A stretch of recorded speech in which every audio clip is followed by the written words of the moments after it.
Hello, this is a quick video on how to make an R script and how to do it pretty easily. You're going to need an additional software called RStudio. It's the easiest way to make an R script. The download link will be in the description. It is rstudio.com/product/rstudio/download/hashtag download.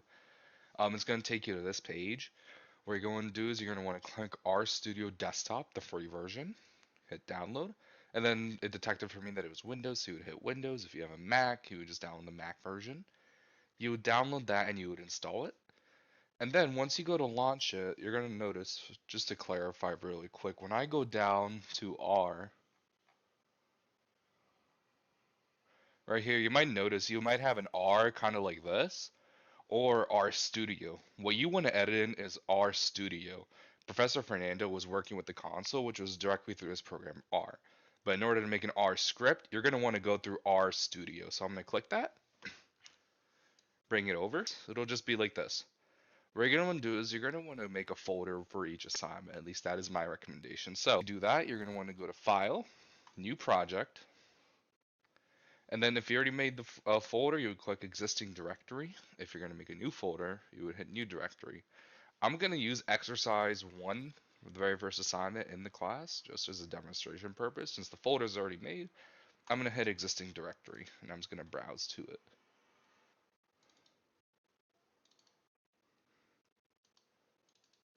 Okay, it's going to be right here. I'm just going to hit open, create project. Okay, I can already see that right now we do not have an R file. This is the console right here. This is what Professor Fernando uses in all our videos. This is the console. This will not give you an R file. To create the actual R file, what you're going to do is you're going to go up here where like the little plus is, new file, R script, and then I recommend just doing Control S right away to save it. And then I would name it kind of based off of the way the assignment is set up. So for instance, I would do this because this is the naming convention that is needed for the submission without the extension, and then just hit save. And this is created the R file. In the end, this is what you're going to turn in. So then coming back to it, just pulling up my other assignment, I'm just going to copy and paste the code in just to show you. So you would go along, write your code line by line, paste it in. This is what it looks like, right?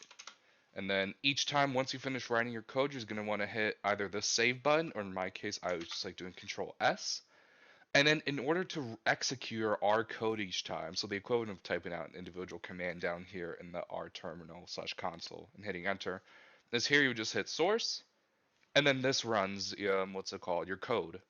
And then you can see your variables right here with all the information. And you also have your chart right here.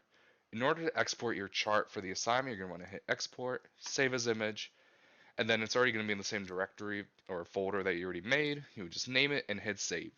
That's it. Once you go back, you can go ahead, you can edit your code right here. If the nice thing about RStudio is when you edit your code, it has auto completion. So just as an example, if I do data underscore set, pretty much creating a variable, and you want to read the CSV, you can do read.csv. Oh, look at that, you have a bunch of options. You hit tab, boom, that's it.